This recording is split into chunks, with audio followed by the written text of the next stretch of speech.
The vibe is immediately alarming as Dad drops a heavy monologue about a vision he had regarding the hush.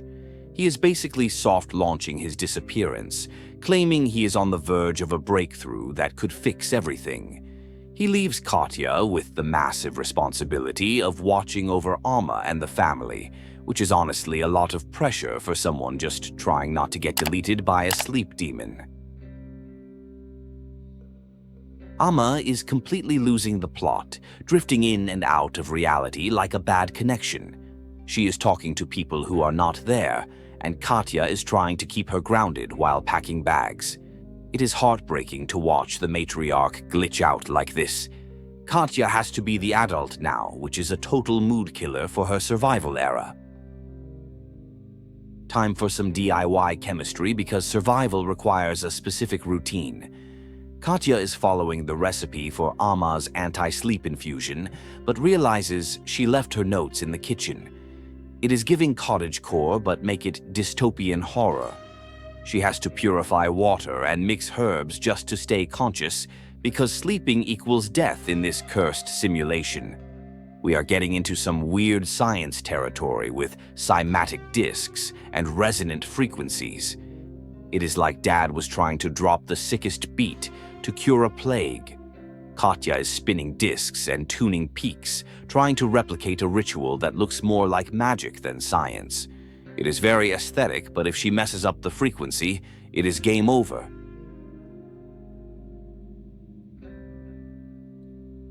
Katja steps out into the city, and the DTM is purging the dead zone, which is absolutely not the vibe.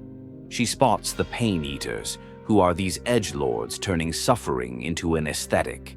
They think pain keeps them awake, which is a valid but extreme strategy. Katja is not about that life. She just wants to get to her destination without getting wrecked. The exhaustion is hitting different, and Katja is seeing void shadows. These are basically the ghosts of people who got claimed by the hush, just lurking around like NPCs with unfinished business. It is super creepy and a constant reminder of what happens if you nap. She is fighting the urge to sleep, but the hush is relentless in trying to take her out. The Delta Ministry is blasting their announcements, inviting people to the Switch, which sounds like a cult recruitment drive. They are trying to block the machinists, and the politics of this apocalypse are getting messy. Katja is just trying to navigate through the chaos while the government gaslights everyone into thinking sleep is safe. Spoiler alert, it is definitely not safe. The city is literally crumbling around her, with buildings falling down like they are made of cardboard. Katja finds these shrines that are weirdly pretty despite being totally messed up. It is that juxtaposition of beauty and decay that hits hard. She is realizing that the machinists might be superstitious, but their tech is the only thing actually holding the line against the total collapse.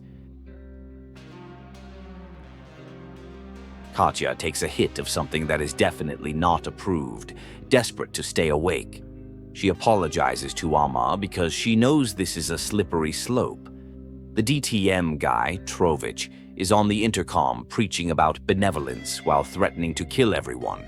It is the classic villain monologue, claiming he is the only one truly awake, which is such a narcissistic red flag. The announcement loops about a purge of dead circle violators, which is a fancy way of saying they are eliminating anyone who disagrees with them. They are telling people to stay in their homes, which is basically a trap. Katja is sneaking through, trying to avoid being perceived by the literal fascists taking over the neighborhood. It is high-stakes stealth mode or nothing. Finding a key card feels like a small win in a massive loss column. The broadcast continues to threaten exposure to the fringe for non-compliance. Katja is talking to herself, wishing Amma was there to help, but acknowledging that being dead is probably easier than dealing with this mess.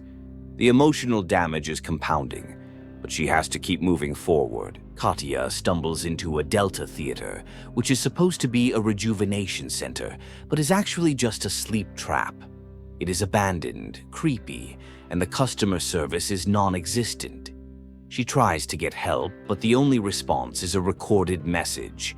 It is the ultimate dystopian bureaucracy nightmare, proving the DTM does not actually care about saving anyone. In a move that is both chaotic and necessary, Katja cuts the power to the whole building to bypass security.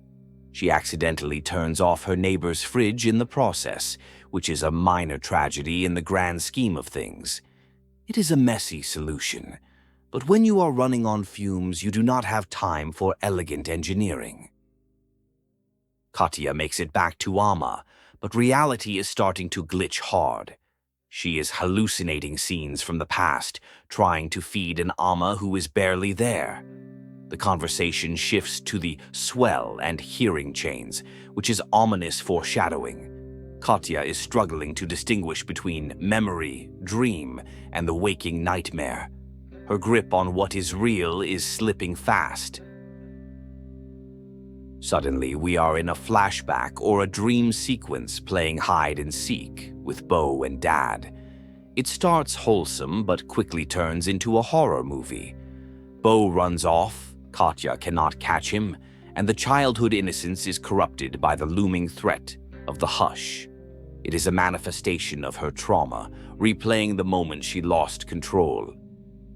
The memory gets darker. Katja is trying to keep up with Bo, but he is too fast. The vibe shifts from playful to desperate. She is yelling at him, the frustration boiling over, but it is futile.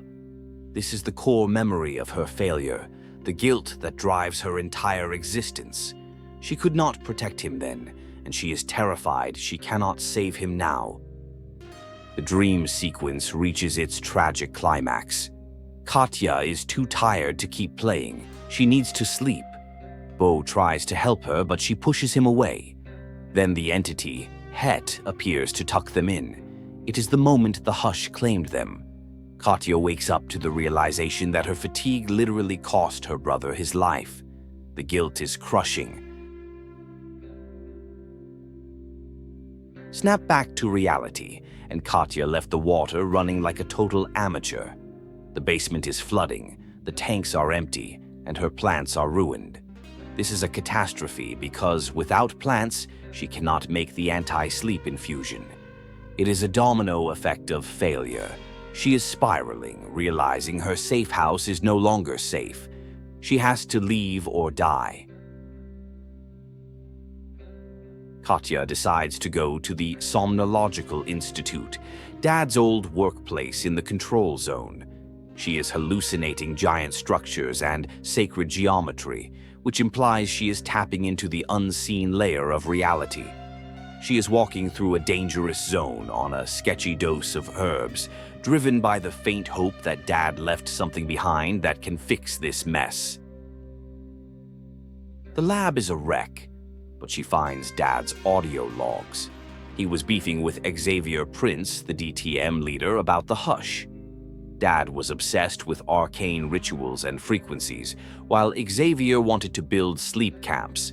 It turns out Dad was actually onto something with cymatics as a language to talk to the entities.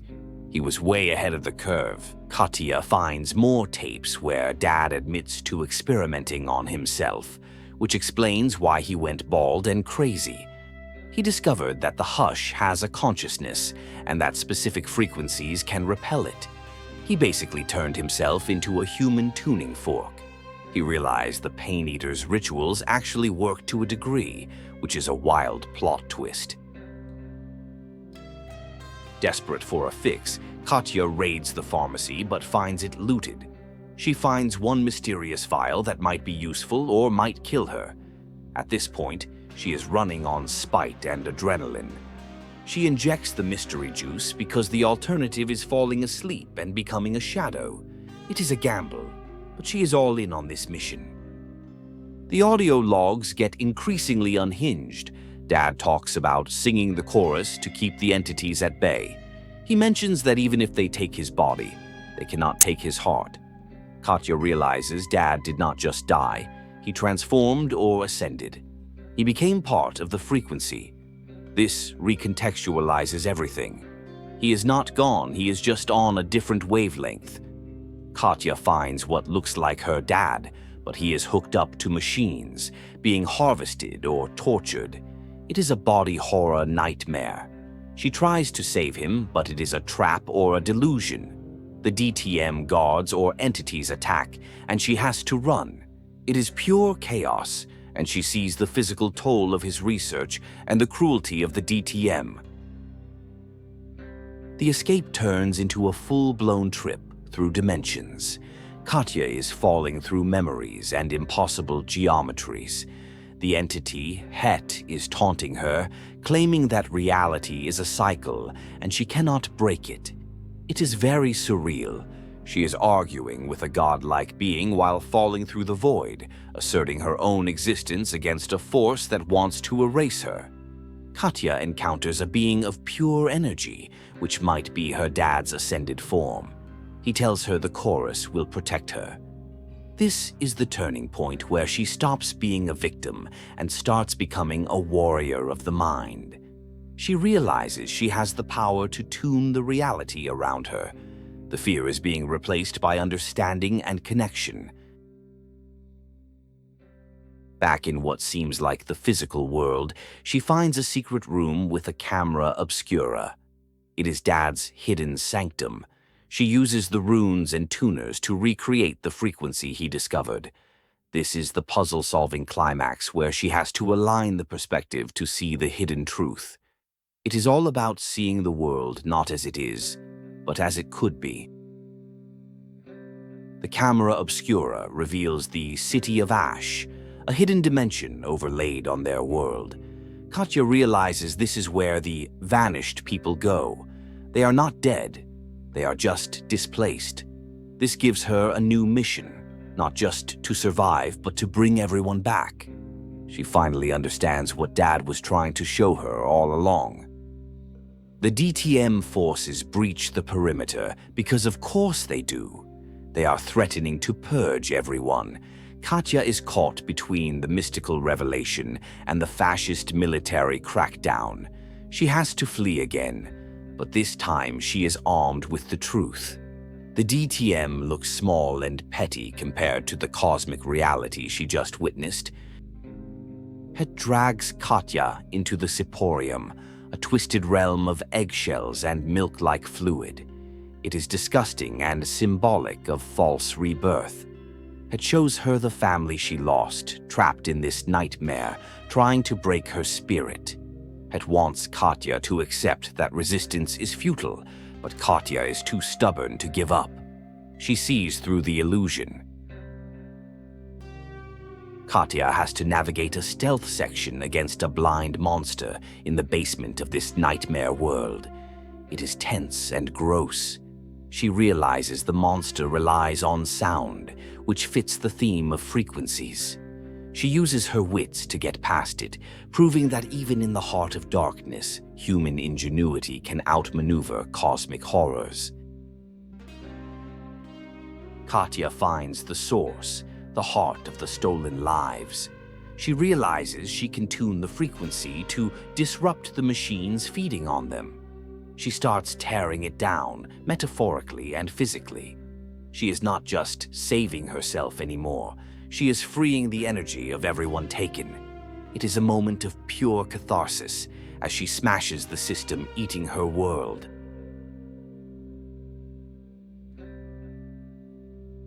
The final boss fight is a battle of wills. Het claims to be eternal, but Katja counters with the power of the chorus. She uses the frequency to banish or weaken the entity. She reclaims her agency, declaring that she is in control. It is a massive power move. She rejects the apathy and the sleep, choosing the difficult path of being truly awake. Katja survives and returns to the surface. She packs her bags, but this time it is not a retreat. It is a quest. She is heading to the fringe to find the survivors and bring them to the City of Ash. She is no longer just a survivor. She is a savior. The The ending is hopeful, with her walking into the unknown, guided by her dad's legacy.